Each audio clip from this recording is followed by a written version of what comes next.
30년 동안 생선을 팔며 아들을 의사로 키운 67세 박미선. 아들이 최연소 병원장이 되던 날 밤을 새워 정성껏 차린 밥상 앞에서 며느리는 20만 원을 던지며 말했습니다. 어머님, 이제 오지 마세요. 시장 냄새가 진동해요. 그날 밤 엄마는 20년 만에 한 번호를 눌렀습니다. 서 회장님, 제 아들. 지금 당장 자르세요. 겉으로 보기엔 평범한 생선가게 사장님.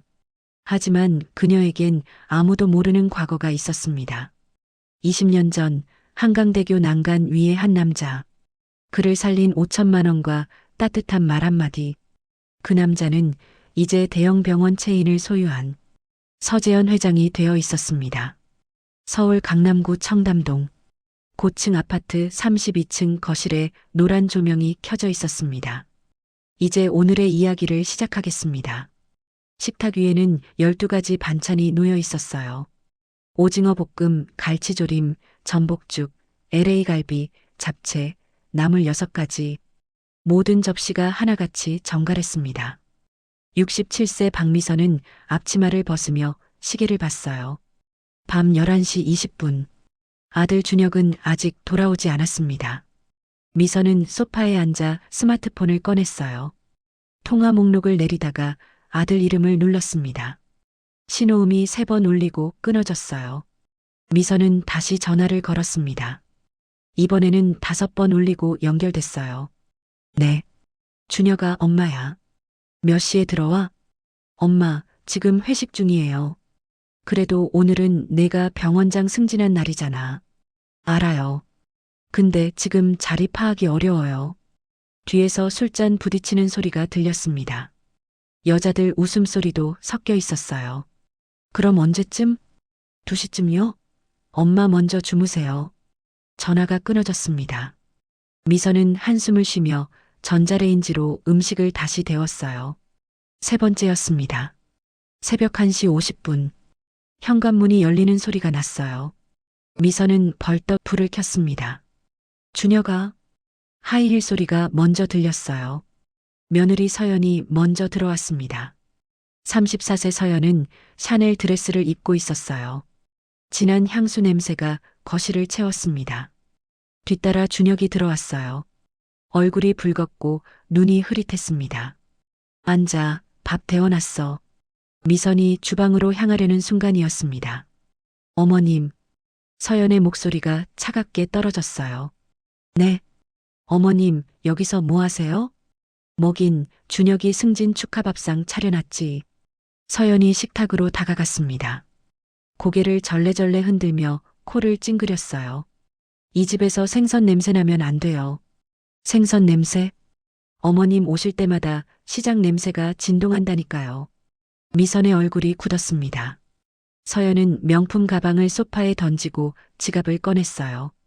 현금 20장을 꺼내 식탁 위에 탁 놓았습니다. 여기 20만 원이요. 이게 무슨... 어제 저녁 차린 거 밥값은 드려야죠. 미선의 손이 떨렸어요. 밥값? 네, 밥값이요. 앞으로는 제발 오지 마세요. 준혁아. 미선이 아들을 봤습니다. 준혁은 눈을 마주치지 않았어요. 넥타이를 풀며 침실로 걸어갔습니다. 어머님이 우리 집에 올 때마다 손님들이 뭐래요? 서연이 팔짱을 끼며 말했어요. 병원장 부인 시어머니가 생선 장사한대요. 창피해 죽겠어요. 나는 뭐요? 30년 동안 시장 바닥에서 생선 팔았잖아요. 서연의 말투는 비웃음으로 가득했습니다. 그래도 나는 내 남편을 뭘 키웠어요? 장학금이랑 학자금 대출로 대학 다녔잖아요. 그 대출금 내가 다 갚아줬어. 아, 그래서 은혜 갚으라고요? 그래서 20만 원 드리잖아요. 미선은 입술을 깨물었습니다. 피가 날 것 같았어요.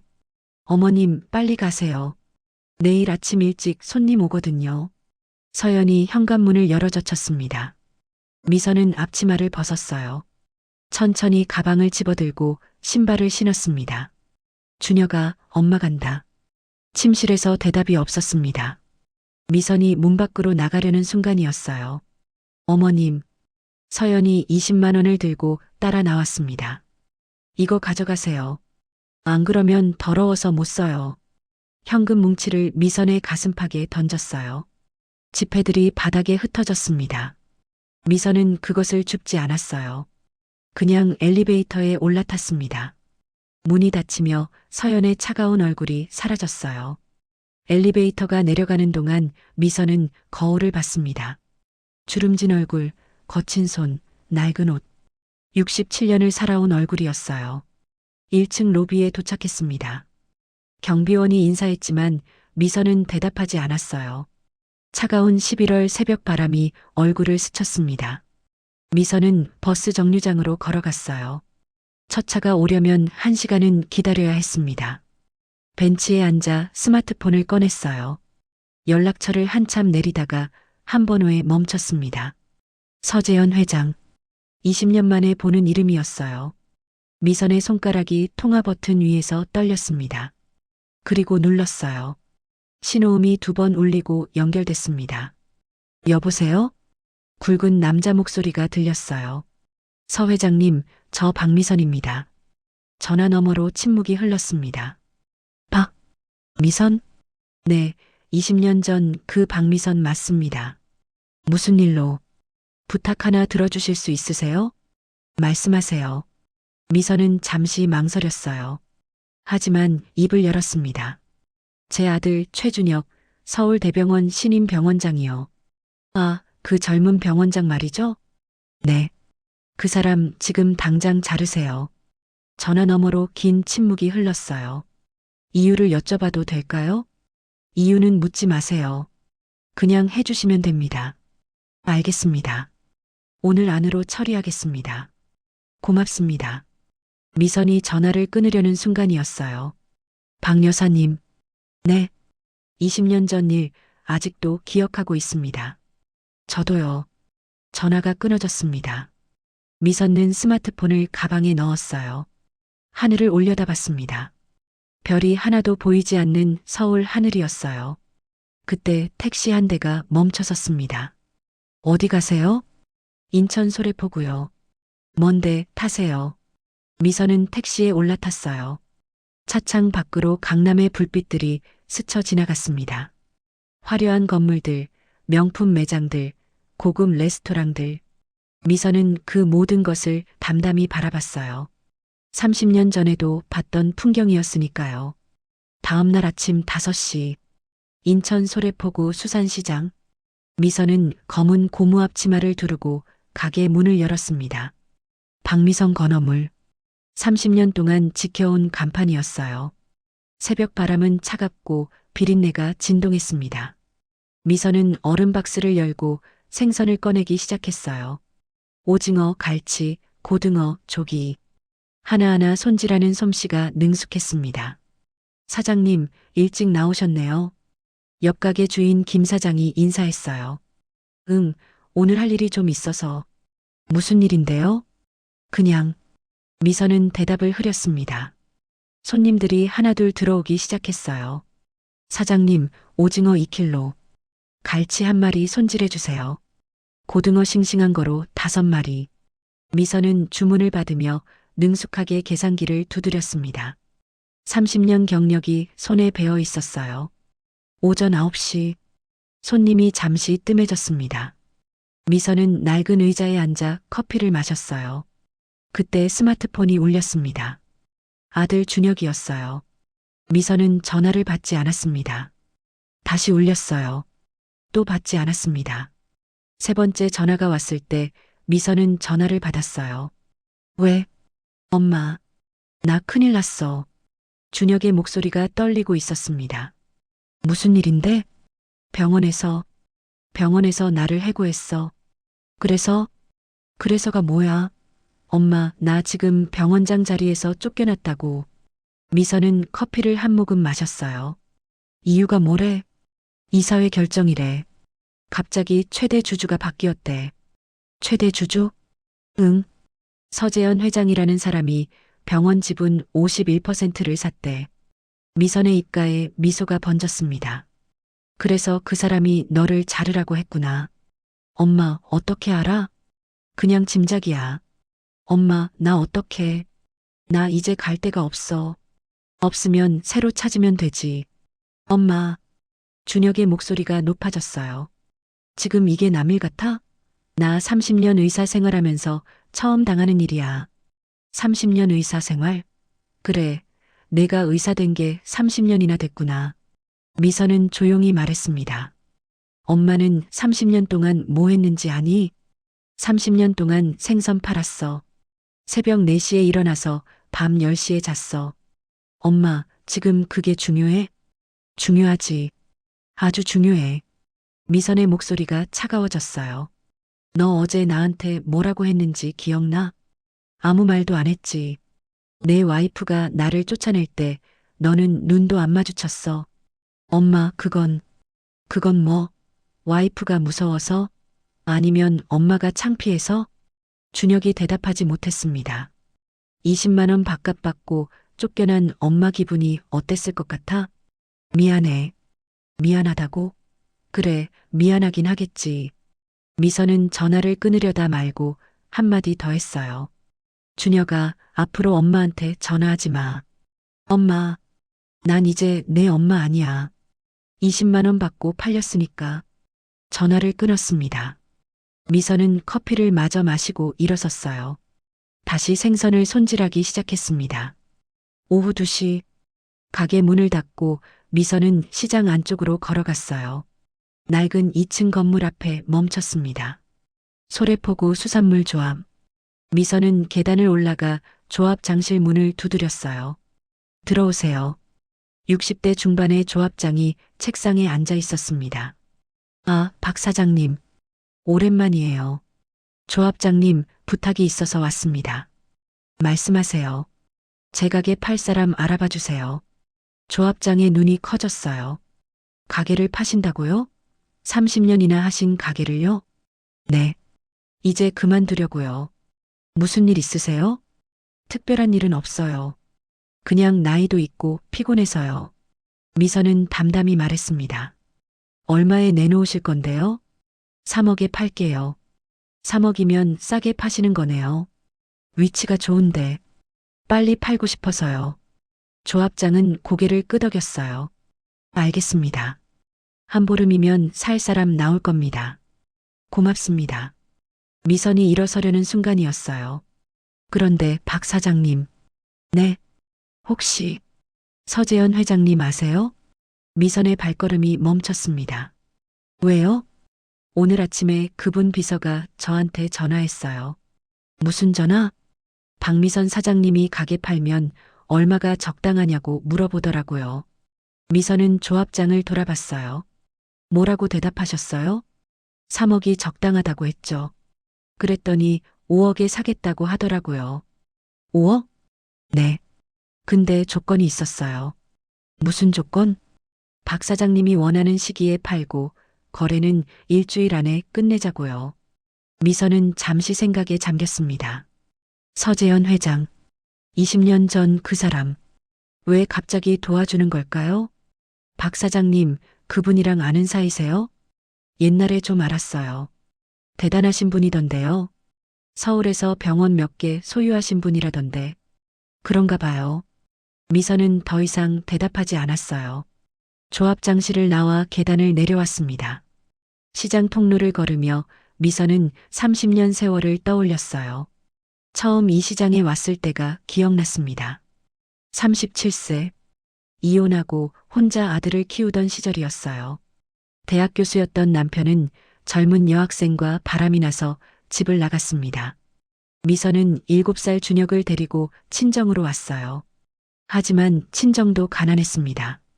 일자리를 찾다가 이 수산시장에 오게 됐어요. 첫날 생선 비린내에 구역질을 했던 기억이 났습니다. 하지만 참았어요. 아들을 위해서라면 뭐든 할 수 있었으니까요. 30년. 미선은 하루도 쉬지 않았습니다. 새벽 4시에 일어나 밤 10시에 잤어요. 아들 학원비, 과외비, 대학 등록금. 모든 걸 생선 팔아서 댔습니다. 아들이 의대에 합격했을 때 미선은 울었어요. 드디어 아들이 성공한 거라고 생각했습니다. 하지만 착각이었어요. 아들은 엄마를 버렸습니다. 미선은 가게 앞에 도착했어요.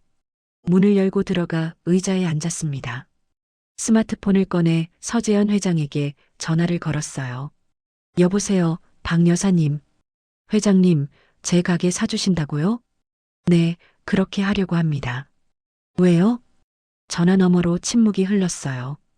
20년 전 빚을 갚고 싶어서요. 빚? 네. 박 여사님이 저를 살린 빚이요. 미선은 그때 일이 떠올랐습니다. 20년 전 2004년 서재현은 그때 작은 한의원을 운영하던 의사였어요. 하지만 사업이 망해서 5억 빚을 지게 됐습니다. 자살을 생각하던 그를 미선이 구했어요. 우연히 다리 위에서 만난 그에게 미선은 말했습니다. 죽지 마세요. 살아있으면 기회가 옵니다. 그리고 미선은 자신이 10년 동안 모은 돈 5천만 원을 서재현에게 줬어요.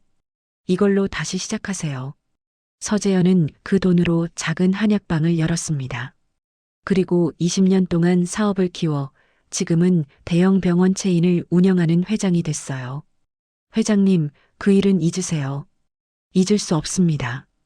박 여사님이 아니었으면 저는 이 세상에 없었어요. 그래도 제 비서가 일주일 안에 계약서 가지고 찾아가겠습니다. 고맙습니다. 미선이 전화를 끊으려는 순간이었어요.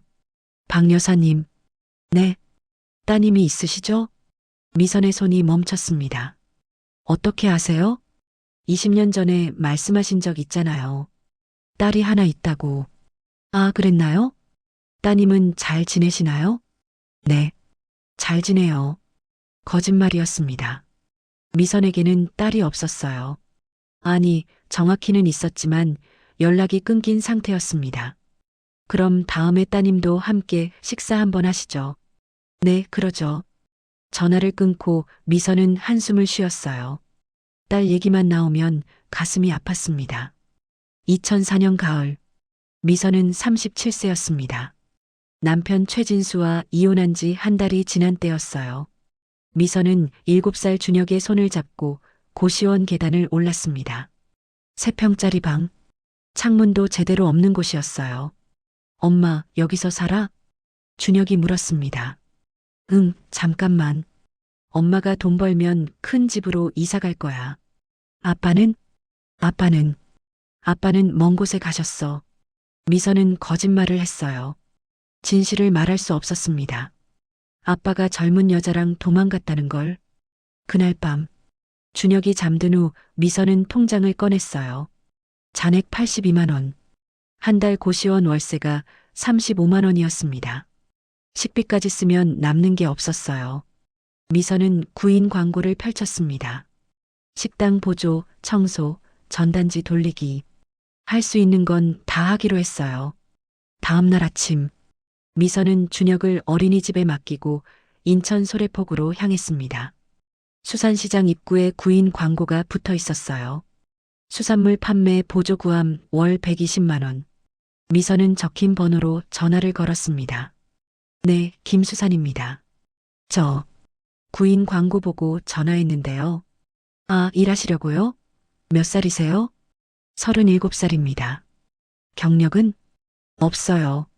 근데 열심히 하겠습니다. 전화 너머로 한숨소리가 들렸어요. 일이 힘든데 괜찮겠어요? 네, 괜찮습니다. 그럼 내일 새벽 5시까지 오세요. 미선은 그렇게 수산시장에서 일을 시작했어요. 첫날, 생선 비린내에 구역질이 났습니다. 칼에 손을 베었어요. 얼음물에 손이 얼어붙었습니다. 하지만 참았어요. 월급날, 사장님이 봉투를 건넸습니다. 수고했어요. 120만 원. 미선은 그 돈으로 준혁 겨울 패딩을 샀어요. 2년이 지났습니다. 2006년 여름, 미선은 이제 생선 손질이 능숙해졌어요. 사장님이 말했습니다. 미선 씨, 일 잘하네요. 월급 150만 원으로 올려줄게요. 감사합니다. 근데 미선 씨, 남편은? 이혼했어요. 아이 아버지가 양육비라도 보내요? 아니요. 연락 끊었어요. 사장님은 안타까운 표정을 지었어요. 힘들겠네요. 괜찮아요. 제가 벌면 되죠. 그날 저녁, 미선은 9살 준혁과 저녁을 먹었어요. 고시원 근처 분식집이었습니다. 엄마, 나 피아노 배우고 싶어? 준혁이 말했어요. 피아노? 응. 친구들은 다 배우는데 나만 안 배워. 미선은 계산을 했습니다. 피아노 학원비 월 15만 원. 빠듯했지만 불가능하진 않았어요. 그래, 배워. 진짜? 응. 대신 열심히 해야 해. 알았어. 준혁의 얼굴이 환해졌습니다. 미선은 그 얼굴을 보며 웃었어요. 하지만 웃음 뒤에는 걱정이 있었습니다. 돈이 더 필요했어요. 그날 밤, 미선은 편의점 야간 알바를 시작했습니다. 오후 10시부터 새벽 4시까지, 그리고 새벽 5시에 수산시장으로 출근했어요. 하루 수면 시간 3시간. 몸이 망가지기 시작했습니다. 2008년 봄, 미선은 쓰러졌어요. 수산시장에서 갑자기 정신을 잃었습니다. 병원에서 눈을 떴을 때 의사가 말했어요. 과로입니다. 이러다 큰일 나요. 괜찮아요. 괜찮긴요. 지금 몸 상태가 60대예요. 40살밖에 안 됐는데 일을 안 할 수가 없어요. 그래도 쉬셔야죠. 하지만 미선은 다음날 바로 일터로 돌아갔습니다. 그해 여름, 김수산 사장님이 미선을 불렀어요. 미선 씨, 나 이제 은퇴하려고. 네? 갑자기요? 나이도 있고 고향 내려가서 쉬고 싶어? 그럼 가게는요? 팔려고. 근데 미선 씨가 인수하면 어때? 저요? 응. 2억이면 돼. 할부로 해도 되고. 미선은 고민했어요. 2억. 큰 돈이었습니다.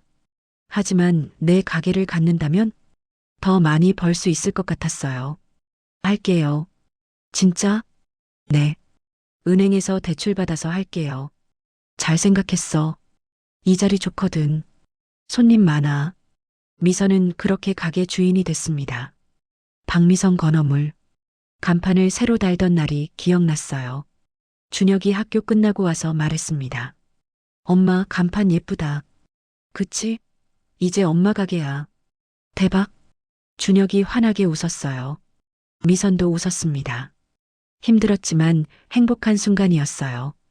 2010년, 준혁이 중학생이 됐습니다. 엄마, 나 의사 되고 싶어. 의사? 응. 친구 아빠가 의사인데 멋있어. 미선의 가슴이 뛰었어요. 그래, 의사 돼. 엄마가 뒷바라지 해줄게. 진짜? 응. 대신 공부 열심히 해야 해. 알았어. 그날부터 미선은 더 열심히 일했습니다. 학원비가 늘어났어요. 수학, 영어, 과학, 과외까지 월 200만 원이 나갔습니다. 미선의 수입은 월 300만 원. 빠듯했지만 버텼어요. 2013년, 준혁이 고등학생이 됐습니다. 미선은 50세가 됐어요. 허리가 아프기 시작했습니다. 무릎도 시큰거렸어요. 하지만 병원에 갈 시간이 없었습니다. 그해 겨울, 준혁의 담임 선생님이 전화했어요.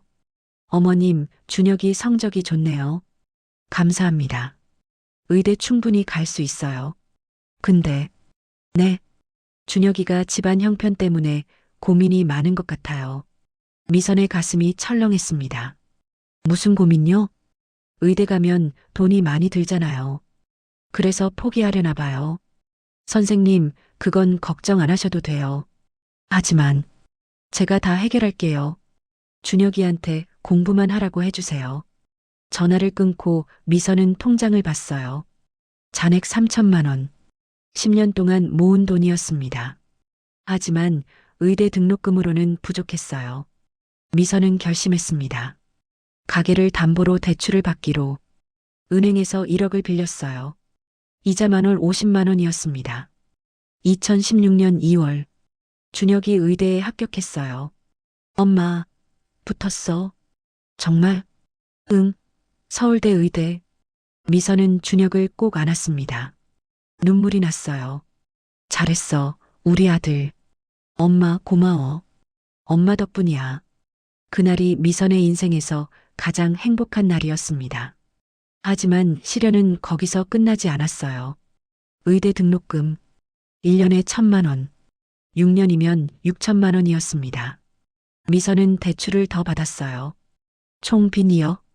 월 이자 100만 원. 미선의 월 수입은 350만 원. 이자 갚고 생활비 갚으면 남는 게 없었어요. 2018년 미선은 57세가 됐습니다. 몸은 70대처럼 망가져 있었어요. 디스크, 관절염, 고혈압. 병원에서는 수술을 권했습니다.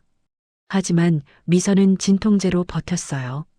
수술비가 아까워서였습니다. 그해 여름, 준혁이 여자친구를 데려왔어요.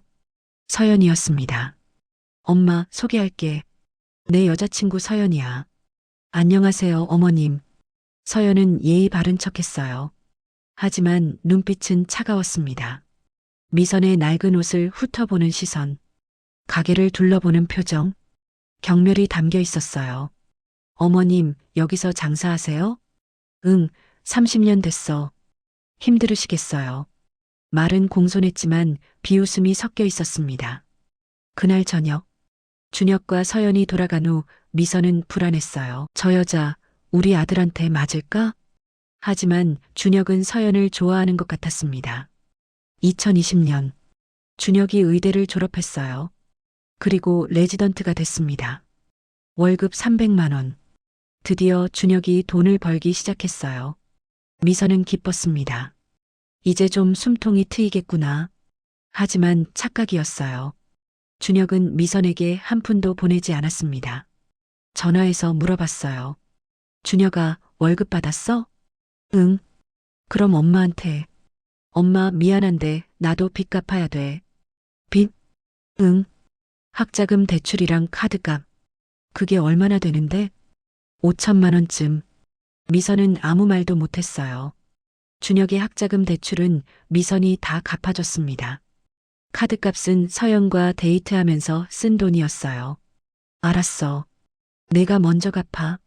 전화를 끊고 미선은 한숨을 쉬었습니다. 2022년 준혁이 서연과 결혼했어요. 결혼식장. 미선은 구석 자리에 앉아 있었습니다. 낡은 한복을 입고 있었어요. 서연의 친구들이 수군거렸습니다. 저분이 신랑 어머니래. 어머, 저 옷 좀 봐. 생선 냄새 안 나? 미선은 들은 척하지 않았어요. 하지만 가슴이 아팠습니다. 신혼여행을 다녀온 후 준혁이 전화했어요. 엄마, 우리 아파트 장만했어. 정말? 응. 강남 청담동. 얼마나 하는데? 20억. 미선은 숨이 막혔습니다. 그 돈을 어떻게 해? 서연이 아버지가 도와주셨어. 10억 지원해 주셨어. 그래. 엄마도 한번 놀러와. 그래, 그럴게. 하지만 미선은 가지 않았어요. 환영받지 못한다는 걸 알았으니까요. 2024년 준혁이 병원장이 됐습니다. 미선은 66세가 됐어요. 몸은 이제 거의 한계였습니다. 하지만 가게를 닫을 수 없었어요. 아직도 빚이 5천만 원 남아 있었으니까요. 그리고 그날, 밥상 차려놓고 쫓겨난 그날, 미선은 깨달았습니다. 아, 나는 아들에게 버림받았구나.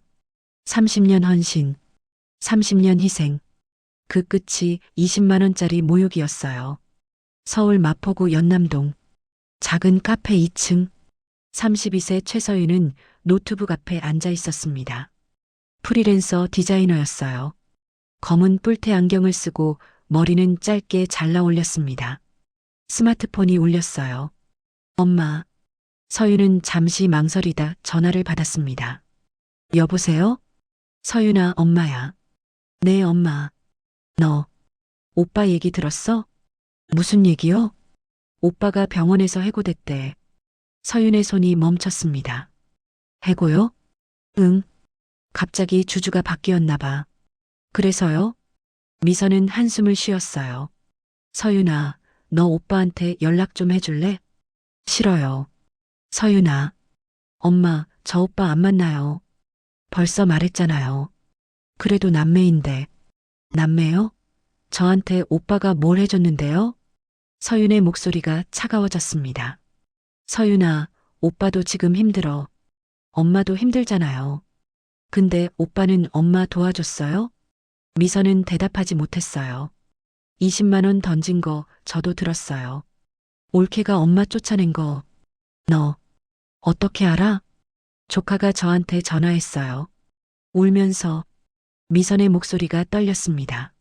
준혁이 딸이? 네. 얘가 할머니한테 미안하다고 울더라고요. 그랬구나. 엄마, 이제 오빠 챙기지 마세요. 오빤 엄마 안 찾아요. 하지만 엄마, 제가 모시겠습니다. 이리 오세요. 서윤아, 다음 주에 제가 인천 갈게요. 엄마 모시고 서울 올게요. 전화를 끊고 서윤은 노트북을 닫았어요. 그리고 연락처를 꺼내 한 번호를 눌렀습니다. 오빠, 신호음이 울렸어요. 여보세요? 준혁의 목소리가 지쳐 있었습니다. 오빠, 나 서윤이야. 서윤아? 오랜만이다.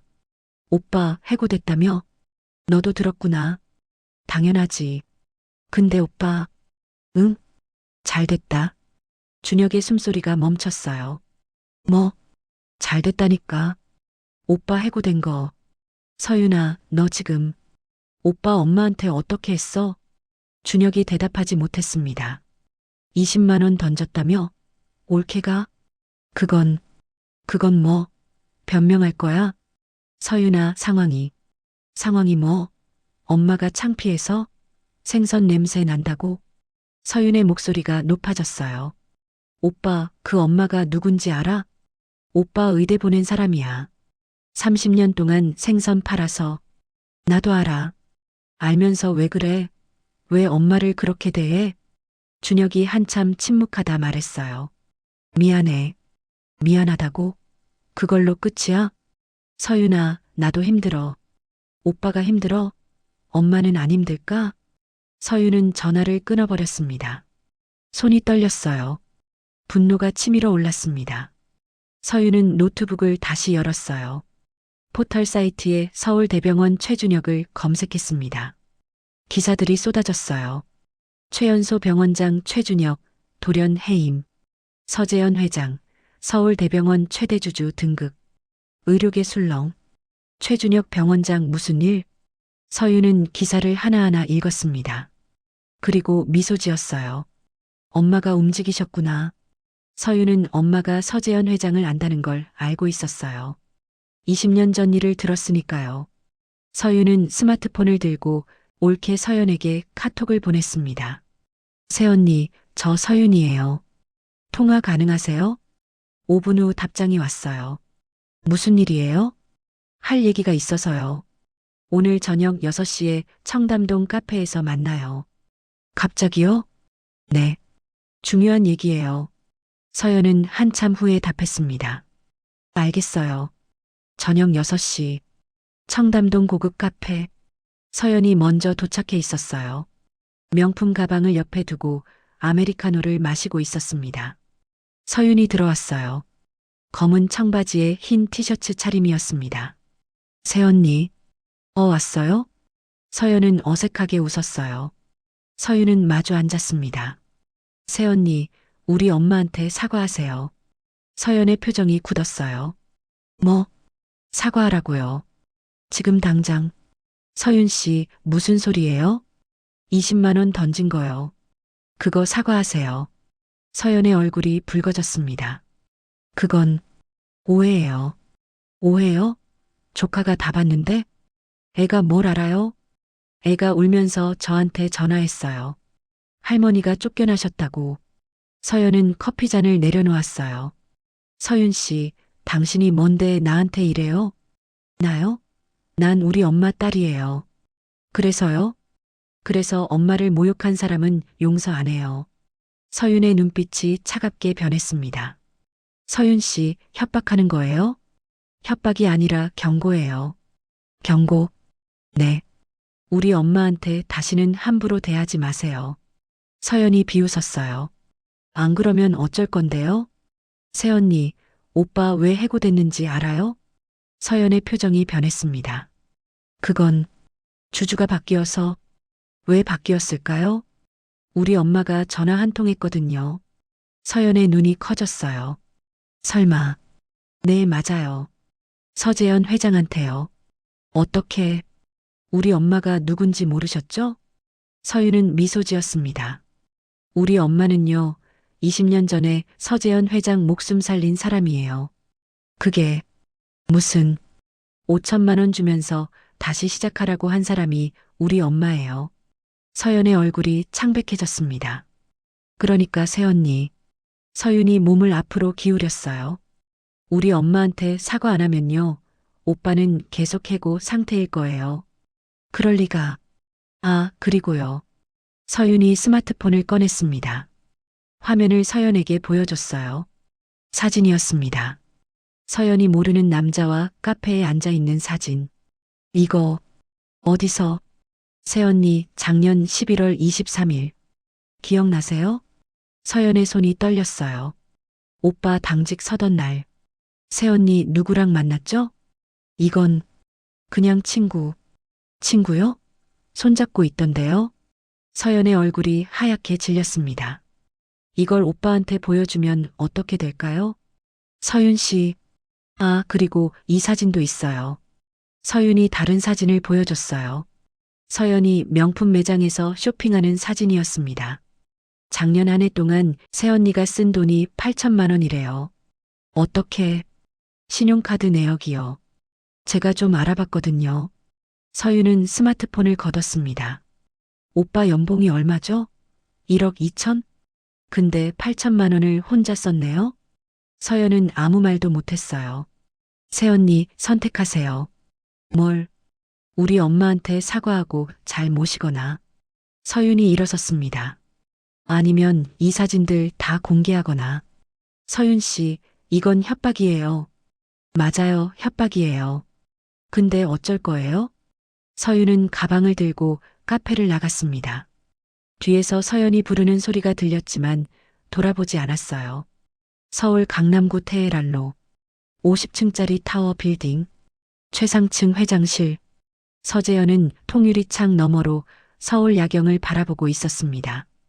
66세, 흰머리가 섞인 짧은 머리, 단정한 네이비 정장 차림이었어요. 책상 위에는 서류 한 뭉치가 놓여 있었습니다. 서울대학교 병원 인수 계약서. 서재현은 서류를 집어들고 천천히 읽었어요. 지분 51%, 인수 금액 450억. 비서실장 김민수가 문을 두드렸습니다. 회장님, 최준혁 병원장이 면담 요청했습니다. 거절하세요. 네 번째입니다. 다섯 번째도 거절하세요. 김민수는 잠시 망설이다 물었어요. 회장님, 최준혁 병원장을 왜 해임하신 겁니까? 서재현은 의자를 돌려 김민수를 봤습니다. 민수 씨, 자네는 내가 왜 이 자리에 있다고 생각하나? 실력과 운이 따랐기 때문 아닙니까? 아니야. 서재현이 고개를 저었어요. 누군가 나를 살려줬기 때문이야. 누구 말입니까? 20년 전 일이야. 서재현은 의자에 앉아 회상하기 시작했습니다. 2004년 10월 15일. 서재현은 46세였어요. 작은 한의원을 운영하고 있었습니다. 하지만 경영이 어려워 한의원은 문을 닫았어요. 빚이 5억. 보증을 잘못 썼던 겁니다. 친구가 사업 자금이 필요하다고 해서 보증을 섰는데 친구가 도망갔어요. 채권자들이 매일 찾아왔습니다. 아내는 이혼을 요구했어요. 당신 때문에 못 살겠어요. 아내는 초등학생 딸을 데리고 집을 나갔습니다. 서재현은 혼자 남았어요. 빈 한의원, 텅 빈 집, 통장 잔액 영원. 서재현은 결심했습니다. 죽자. 한강대교로 향했어요. 밤 11시. 다리 위에 사람이 별로 없었습니다. 서재현은 난간에 올라섰어요. 아래로 검은 한강물이 흐르고 있었습니다. 이제 끝이구나. 눈을 감고 몸을 앞으로 기울이려는 순간이었어요. 저기요. 뒤에서 여자 목소리가 들렸습니다. 서재현은 돌아봤어요. 한 여자가 달려오고 있었습니다. 40대 초반쯤 되어 보이는 여자였어요. 낡은 점퍼에 청바지 차림. 손에는 비닐봉지를 들고 있었습니다. 뭐 하시는 거예요? 여자가 숨을 헐떡이며 물었어요. 내려오세요. 위험해요. 신경 끄세요. 서재현이 차갑게 말했습니다. 신경 끄긴요. 제가 지나가다 봤는데 어떻게 신경을 꺼요? 여자가 난간으로 다가왔어요. 저리 가세요. 싫어요. 당신 뛰어내리면 저도 뛰어내릴 거예요. 뭐? 저도 뛰어내린다니까요. 그럼 당신 때문에 사람 하나 죽는 거예요. 서재현은 여자를 봤습니다. 진심이었어요. 정말 뛰어내릴 것 같았습니다. 알겠어요. 내려올게요. 서재현은 난간에서 내려왔어요. 여자가 안도의 한숨을 쉬었습니다. 휴, 다행이다. 왜 그러신 거예요? 왜긴요. 사람이 죽는 걸 보고만 있을 수 없잖아요. 여자가 비닐봉지를 서재현에게 내밀었어요. 이거 드세요. 이게 뭔데요? 붕어빵이요. 방금 샀어요. 따뜻해요. 서재현은 황당했습니다. 죽으려던 사람한테 붕어빵을? 전 괜찮아요. 괜찮긴요. 드세요. 배고프면 죽고 싶어지거든요. 여자가 붕어빵을 서재현 손에 쥐어줬어요. 그리고 옆에 앉았습니다. 저도 하나 먹을게요. 여자는 붕어빵을 한 입 베어 물었어요. 서재현도 어쩔 수 없이 한 입 먹었습니다. 따뜻했어요. 맛있죠? 네. 저는 박미선이에요. 이름이 뭐예요? 서재현입니다. 서재현 씨, 왜 죽으려고 했어요? 서재현은 한참 침묵하다 말했어요. 빚이 5억이에요. 5억? 네. 갚을 방법이 없어요. 미선은 고개를 끄덕였습니다. 힘드시겠네요. 그래서 죽으려고 했어요. 그럼 안 돼요. 왜요? 살아있어야 기회가 오잖아요. 기회? 네. 지금은 힘들어도 나중엔 좋아질 수 있어요. 서재현은 비웃었어요. 그게 그렇게 쉬운 일이 아니에요. 쉽진 않죠. 근데 불가능하지도 않아요. 미선이 서재현을 똑바로 봤습니다. 저도 힘들어요. 혼자 아들 키우면서 생선 장사하거든요. 새벽 4시에 일어나서 밤 10시에 자요.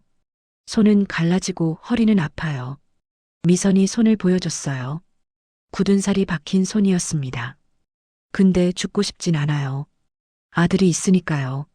전 가족도 다 떠났어요. 지금은 그래도 나중에 돌아올 수도 있어요. 서재현 씨, 제 말 들어보세요. 미선이 진지한 얼굴로 말했어요. 5억은 돈이에요. 돈은 다시 벌 수 있어요. 어떻게요? 일하면 되죠. 새로 시작하면 돼요. 새로 시작이라. 네. 전 그렇게 살아요. 이혼하고 맨 땅에 헤딩했어요. 미선이 일어섰습니다. 죽지 마세요. 약속하세요. 약속 못하면 제가 매일 여기 와서 지킬 거예요. 서재현은 미선을 봤어요. 진심이었습니다. 알겠어요.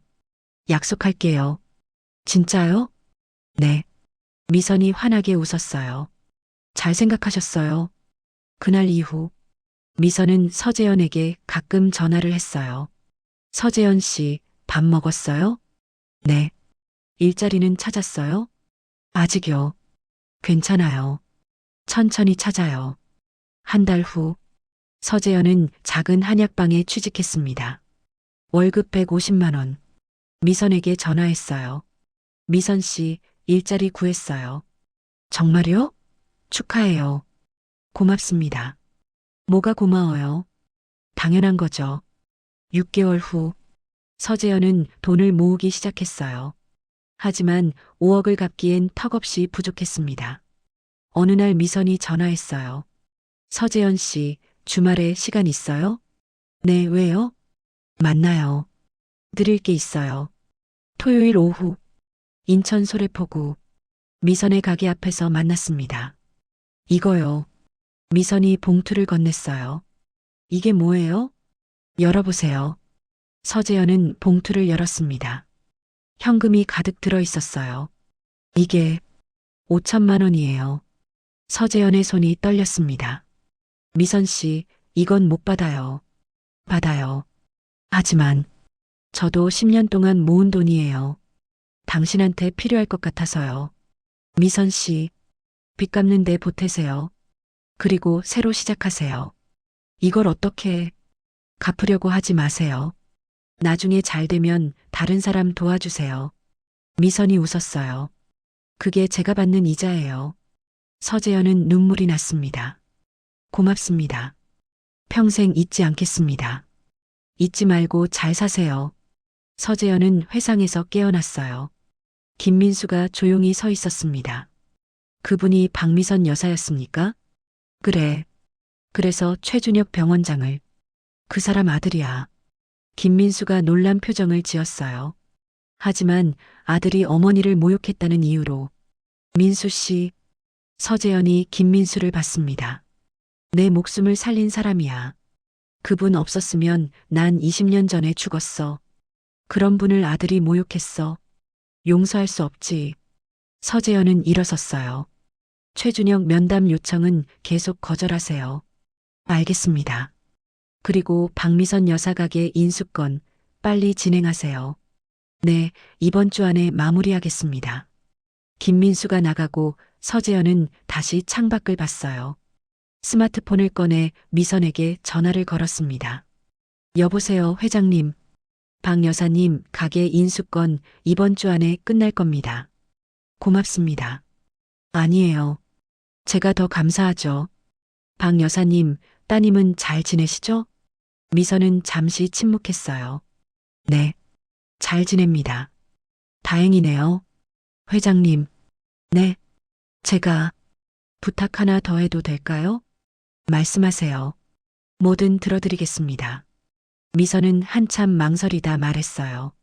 제 딸이요, 디자이너예요. 아, 그러세요? 근데 일이 안정적이지 않아요. 프리랜서라서요. 제가 자리 하나 만들어 드릴까요? 그게 아니라 미선이 말을 흐렸습니다. 말씀하세요, 박 여사님. 회장님 회사에서 일할 수 있을까요? 서재현은 즉시 대답했어요. 당연하죠. 내일 당장이라도. 정말요? 네. 따님 연락처 주시면 제가 직접 연락드리겠습니다. 고맙습니다, 회장님. 고맙긴요. 제가 더 감사합니다. 전화를 끊고 서재현은 김민수를 다시 불렀어요. 민수 씨. 네, 회장님. 디자인팀에 신규 채용 공고 내세요. 갑자기요? 박미선 여사님 따님을 모셔야 해. 아, 알겠습니다. 최고 대우로 해주세요. 네. 김민수가 나가고 서재현은 미소 지었어요. 20년 전 받은 은혜. 이제 조금씩 갚아가는 중이었습니다. 청담동 아파트 32층. 거실 소파에 서연이 앉아 있었습니다. 스마트폰을 쥐고 있었지만 화면을 보지 않았어요. 멍하니 창밖을 바라보고 있었습니다. 현관문이 열렸어요. 준혁이 들어왔습니다. 여보, 나왔어. 대답이 없었어요.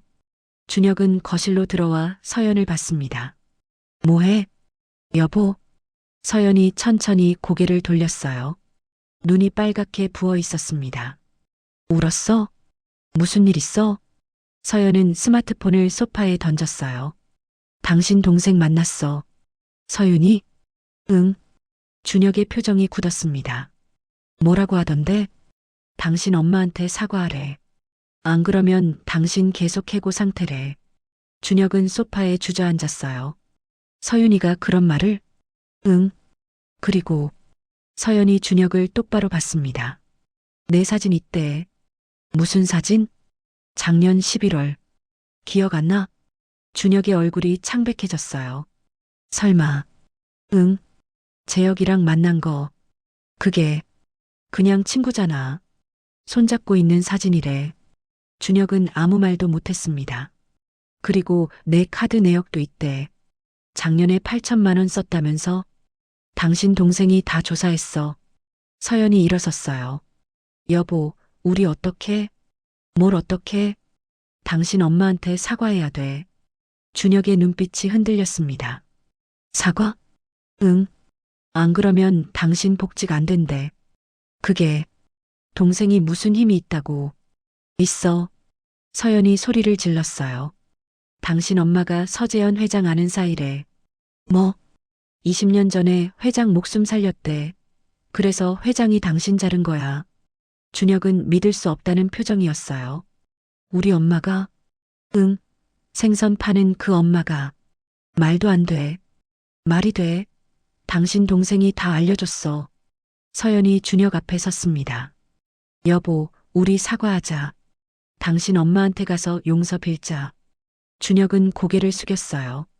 한참 침묵이 흘렀습니다. 알았어. 정말? 응.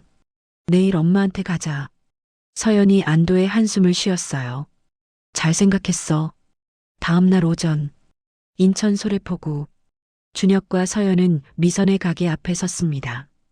간판에는 박미선 건어물이라고 적혀 있었어요. 들어가자. 준혁이 문을 열었습니다. 미선은 생선을 손질하고 있었어요. 고무 앞치마를 두르고 칼을 들고 있었습니다. 엄마. 미선의 손이 멈췄어요. 천천히 고개를 들어 아들을 봤습니다.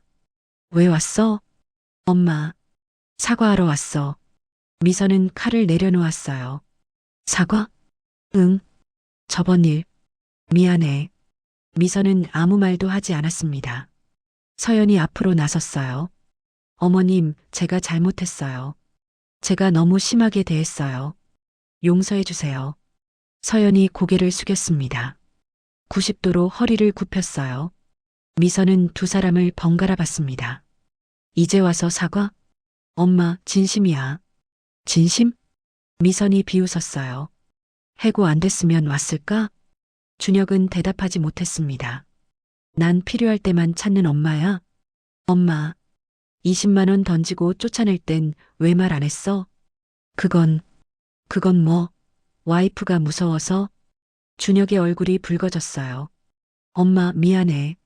미안하다고 다야? 미선이 앞치마를 벗었습니다. 너희 돌아가. 엄마, 보기 싫어. 나가. 엄마, 제발. 제발은 무슨. 30년 키운 아들이 날 모욕했는데?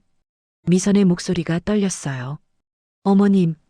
서연이 무릎을 꿇었습니다. 어머님, 제발 용서해 주세요.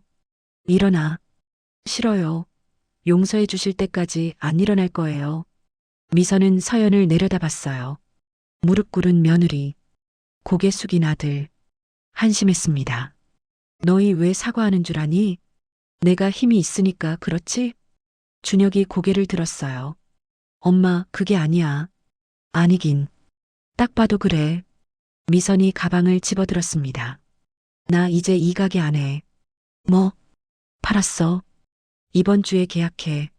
준혁의 눈이 커졌어요. 왜? 너희 볼 일 없으니까. 엄마, 난 이제 내 엄마 아니야. 미선이 문을 열고 나갔습니다. 뒤에서 준혁이 부르는 소리가 들렸지만 돌아보지 않았어요. 버스 정류장까지 걸어갔습니다.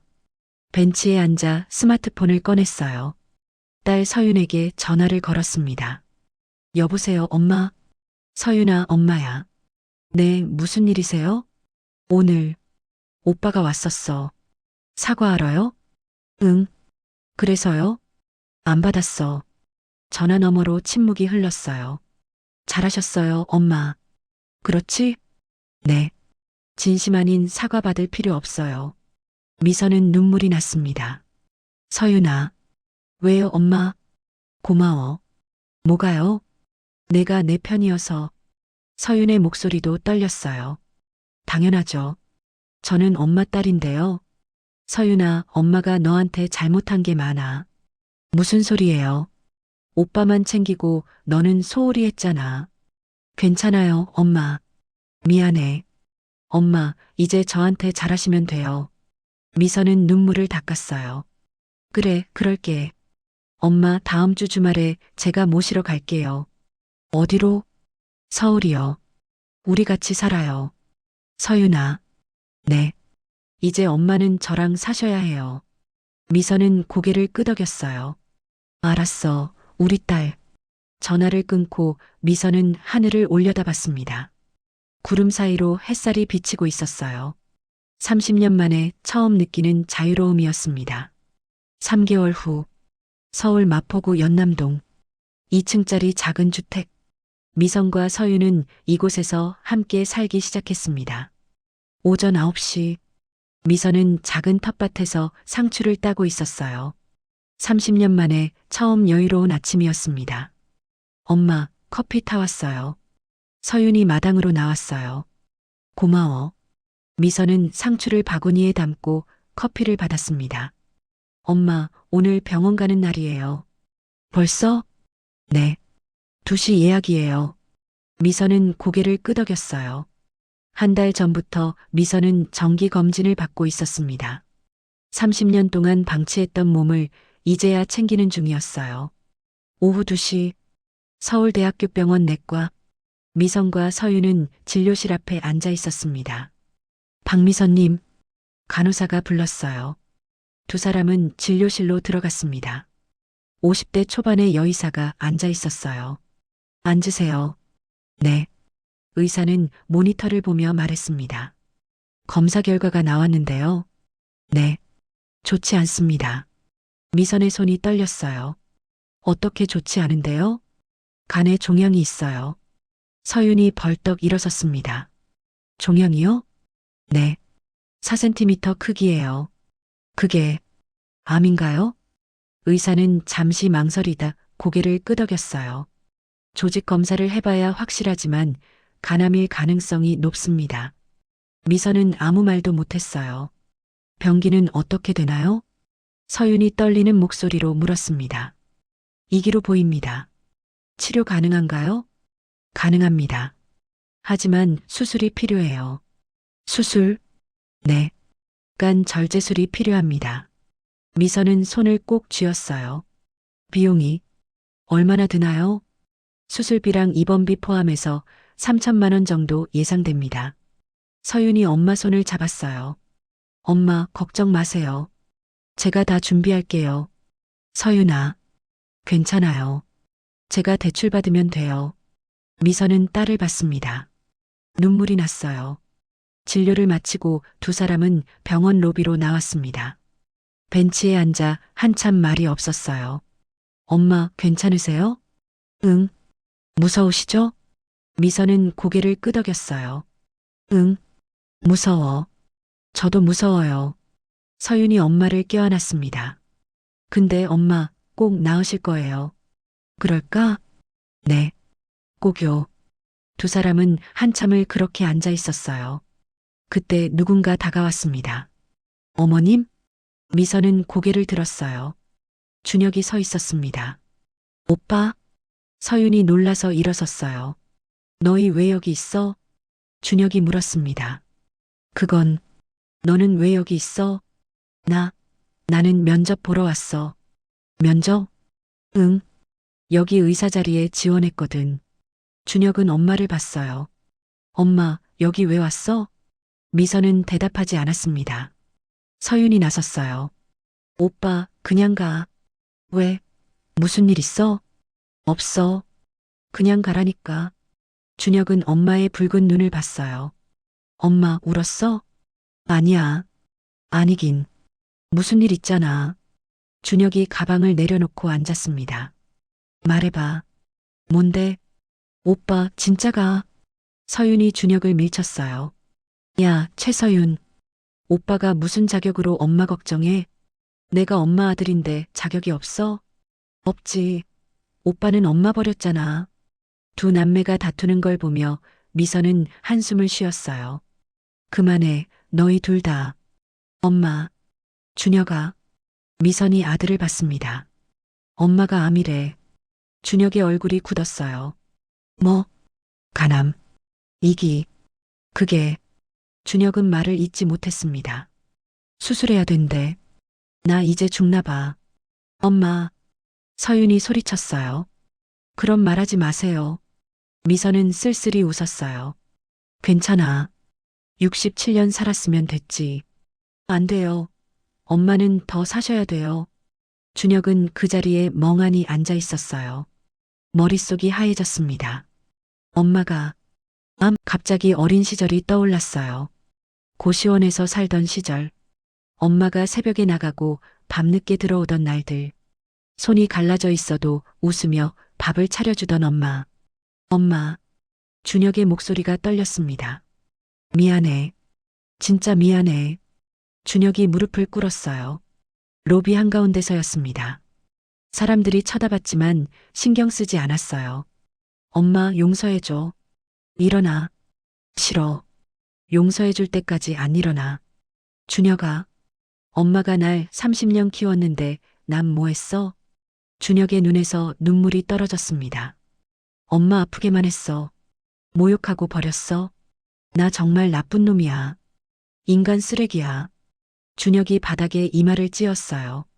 엄마 미안해. 정말 미안해. 미선은 아들의 머리를 내려다봤어요. 30년 키운 아들. 자랑스러운 의사가 된 아들. 하지만 엄마를 버린 아들. 일어나. 엄마. 일어나라고. 준혁이 천천히 일어섰어요. 얼굴이 눈물로 범벅이었습니다. 엄마, 수술 내가 할게. 뭐? 내가 엄마 수술할게. 내가 집도에 할게. 너. 나. 나간 전문이야. 엄마 수술 내가 할 수 있어. 서윤이 끼어들었어요. 오빠, 지금 무슨 소리야? 진짜야. 내가 엄마 살릴 수 있어. 오빤 해고됐잖아. 면접 보고 있어. 이 병원에서 받아주면 여기서 할 거야. 준혁이 미선을 똑바로 봤습니다. 엄마, 나 믿어줘. 제발. 미선은 아들을 한참 바라봤어요. 내가 정말 할 수 있어? 응, 할 수 있어. 실패하면? 안 해. 절대 안 해. 준혁의 눈빛이 진지했습니다. 엄마, 이게 내가 엄마한테 할 수 있는 마지막이야. 제발 기회 줘. 미선은 한참을 고민했어요. 그리고 고개를 끄덕였습니다. 알았어. 엄마, 단 조건이 있어. 뭔데? 내가 진심으로 변하면. 엄마한테 잘하는 척 말고 진짜 엄마로 대해주면. 준혁은 눈물을 닦았어요. 할게. 약속할게. 그럼 믿어볼게. 미선이 일어섰습니다. 근데 준혁아. 응? 내 면접 붙을 것 같아? 준혁은 씁쓸하게 웃었어요. 모르겠어. 근데 최선을 다했어. 그럼 됐다. 미선이 아들 어깨를 두드렸어요. 엄마는 내가 최선을 다하는 것만 봤으면 좋겠어. 엄마, 결과는 중요하지 않아. 과정이 중요하지. 준혁은 다시 눈물이 났습니다. 30년 만에 처음 들어보는 말이었어요. 2주 후 서울대학교 병원 병실. 준혁은 하얀 가운을 입고 서 있었습니다. 면접에 합격했어요. 다시 의사로 돌아온 겁니다. 최준혁 선생님, 과장이 다가왔어요. 네, 과장님. 다음 주 화요일에 간 절제술 있어요. 네, 알고 있습니다. 환자가 선생님 어머니시라고? 네. 과장은 고개를 끄덕였어요. 가족 수술은 힘듭니다. 알고 있습니다. 그래도 하시겠어요? 네. 제가 해야 합니다. 과장은 준혁의 어깨를 두드렸어요. 힘내세요. 선생님 실력 믿습니다. 감사합니다. 준혁은 컴퓨터 앞에 앉아 엄마의 CT 사진을 꺼냈어요. 간에 박힌 종양 4.2cm. 생각보다 위치가 좋지 않았습니다. 혈관 근처였어요. 조심해야 돼. 준혁은 수술 계획을 세우기 시작했습니다. 밤 11시까지 병원에 남아서 공부했어요. 관련 논문을 찾아 읽고 다른 병원 수술 영상도 봤습니다. 집에 돌아가니 새벽 1시였어요. 아파트 거실. 서연이 소파에서 자고 있었습니다. 준혁은 서연을 깨웠어요. 여보, 일어나. 응? 침대로 가. 서연이 눈을 비볐어요. 당신 이제 왔어? 응. 미안. 괜찮아. 수술 준비하느라 힘들지? 응. 준혁은 소파에 앉았습니다. 여보. 왜? 우리 이혼하자. 서연의 눈이 커졌어요. 뭐? 이혼하자. 갑자기 무슨 소리야? 준혁은 서연을 똑바로 봤습니다. 나 깨달았어. 뭘? 우리가 안 맞는다는 걸. 당신, 너는 돈이랑 명예가 중요하잖아. 서연은 대답하지 못했어요. 근데 나는 이제 아니야. 당신 지금 제정신이야? 응, 제정신이야. 준혁이 일어섰어요. 엄마가 아프시니까 보이더라. 뭐가 중요한지. 가족이 중요해. 사랑하는 사람들이 중요해. 그래서 나랑 이혼한다고? 응. 너는 우리 엄마 사랑 안 하잖아. 서연의 얼굴이 붉어졌어요. 당신이 먼저 엄마 무시했잖아. 맞아. 내 잘못이야. 그러면서 이제 와서 너는 변할 수 없어. 나는 알아. 준혁은 방으로 들어갔어요. 그리고 가방을 꺼내 짐을 싸기 시작했습니다. 당신 지금 뭐 하는 거야? 서연이 따라 들어왔어요. 나갈 거야. 어디로? 엄마한테. 미쳤어? 아니, 정신 차렸어. 준혁은 가방을 들고 현관으로 향했습니다. 최준혁? 서연이 소리쳤어요. 나가면 후회할 거야. 후회 안 해. 이 집도 내 아버지 돈도 다 포기하는 거야. 응, 다 필요 없어. 준혁은 문을 열고 나갔습니다. 뒤에서 서연이 뭐라고 소리치는 게 들렸지만 신경 쓰지 않았어요. 엘리베이터에 올라 1층으로 내려갔습니다. 밖으로 나오니 차가운 11월 바람이 불었어요. 준혁은 택시를 잡았습니다. 마포구 연남동으로 가주세요. 택시가 출발했어요. 창밖으로 청담동의 불빛들이 멀어졌습니다. 30분 후 연남동 2층 주택 앞 준혁은 초인종을 눌렀어요. 누구세요? 서윤의 목소리가 들렸습니다. 나 오빠. 오빠? 문이 열렸어요. 서윤이 놀란 표정으로 서 있었습니다. 왜 이 시간에? 들어가도 돼? 들어와. 준혁은 집 안으로 들어갔어요. 작은 거실, 낡은 소파. 하지만 따뜻한 느낌이 들었습니다. 엄마 주무세요? 응. 2층에서 자고 계셔. 그렇구나. 준혁은 가방을 내려놓고 소파에 앉았어요. 오빠 무슨 일 있어? 서윤이 물었습니다. 이혼하기로 했어. 뭐? 서연이랑. 서윤은 말을 잇지 못했어요. 그래서 나왔어. 어디서 잘 건데? 여기. 여기. 응. 엄마랑 같이 살고 싶어? 서윤은 오빠를 한참 봤어요. 진심이야? 응. 갑자기 왜? 준혁은 손을 꼭 쥐었어요. 엄마 수술 성공시키고 싶어서. 그러려면 엄마 옆에 있어야 될 것 같아. 서윤의 눈에 눈물이 맺혔어요. 오빠, 서윤아, 미안해. 왜? 너한테도 잘못했어. 오빠가 엄마만 챙기고 너는 신경도 안 썼지. 괜찮아. 아니야. 괜찮지 않아. 준혁이 동생을 봤습니다. 이제부터 제대로 할게. 오빠 노릇. 서윤은 눈물을 닦았어요. 좋아. 믿어볼게. 고마워. 두 남매는 한참 동안 이야기를 나눴어요. 그렇게 밤이 깊어갔습니다. 일주일 후, 수술 전날 밤, 미선은 병실 침대에 누워 있었습니다. 준혁과 서윤이 양쪽에 앉아 있었어요. 엄마, 무섭지? 서윤이 물었습니다. 응, 무서워. 괜찮아요. 오빠가 잘할 거예요. 그럴까? 네. 준혁이 엄마 손을 잡았어요. 엄마, 나 믿어줘. 믿어. 내일 수술 끝나고 눈 뜨면 내가 있을 거야. 알았어. 미선은 두 자녀를 번갈아 봤습니다. 너희 둘 고마워. 뭐가요? 엄마 옆에 있어줘서. 당연한 거예요, 엄마. 미선은 눈을 감았어요.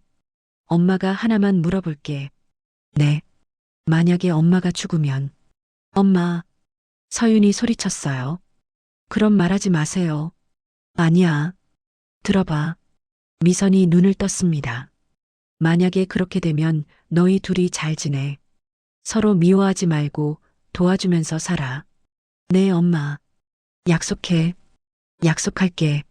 준혁과 서윤이 동시에 대답했어요. 미선은 미소 지었습니다. 그럼 됐다. 다음 날 아침 7시. 수술실. 미선이 수술대 위에 누워 있었어요. 마취과 의사가 다가왔습니다. 천천히 숫자 세세요. 19, 8. 미선의 목소리가 작아졌어요. 7, 6. 눈이 감겼습니다. 준혁은 손을 씻고 수술복을 입었어요. 수술실로 들어갔습니다. 집도의 최준혁입니다. 수술 시작하겠습니다.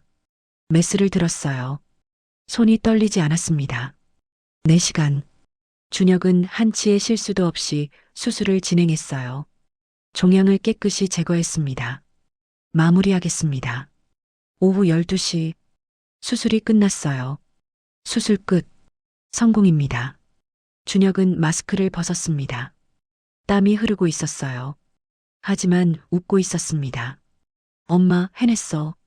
준혁은 수술실 밖으로 나갔어요. 서윤이 기다리고 있었습니다. 오빠, 수술 잘 끝났어. 정말?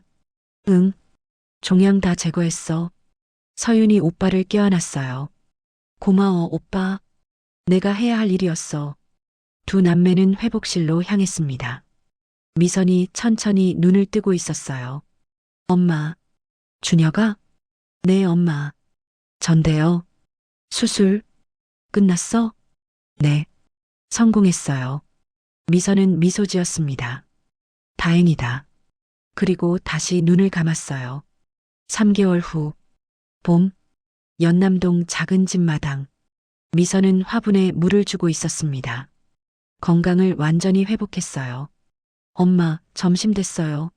서윤이 불렀습니다. 알았어. 미선은 집 안으로 들어갔어요. 식탁에는 삼겹살과 쌈채소가 차려져 있었습니다. 준혁도 앉아 있었어요. 엄마 앉으세요. 너 오늘 휴일이야? 네. 오늘은 엄마랑 같이 밥 먹으려고 쉬었어요. 그랬구나. 세 사람은 밥을 먹기 시작했어요. 오랜만에 평화로운 식사였습니다. 참 엄마. 준혁이 말했어요. 왜? 서재현 회장님이 엄마 뵙고 싶으시대요. 그래. 네. 이번 주말에 식사하자고 하시던데요. 미선은 고개를 끄덕였어요. 그럼 가야지. 제가 모시고 갈게요. 고마워. 식사를 마치고 미선은 2층 자기 방으로 올라갔어요. 서랍을 열고 낡은 지갑을 꺼냈습니다. 그 안에 오래된 사진이 있었어요. 고시원에서 찍은 사진. 7살 준혁을 안고 있는 37세의 미선. 두 사람 모두 웃고 있었습니다. 많이 돌아왔구나. 미선은 사진을 쓰다듬었어요. 그리고 조심스럽게 다시 지갑에 넣었습니다. 창밖을 봤어요. 벚꽃이 피어 있었습니다. 67년 인생. 힘들었지만 후회는 없었어요. 아들을 잃었다가 다시 찾았으니까요. 딸과도 함께 살게 됐으니까요. 이제 행복해도 되겠지? 미선은 혼잣말을 했어요. 그리고 미소 지었습니다. 아래층에서 준혁과 서윤이 웃는 소리가 들렸어요. 미선은 천천히 계단을 내려갔습니다. 가족이 있는 곳으로. 6개월 후 서재현 회장은 은퇴를 발표했습니다. 그리고 병원 지분 대부분을 의료재단에 기부했어요. 박미선 여사님께 배운 겁니다. 나눔의 가치를요. 준혁은 서울대병원 간담체외과 과장이 됐습니다. 환자들에게 친절하고 실력 좋은 의사로 소문났어요.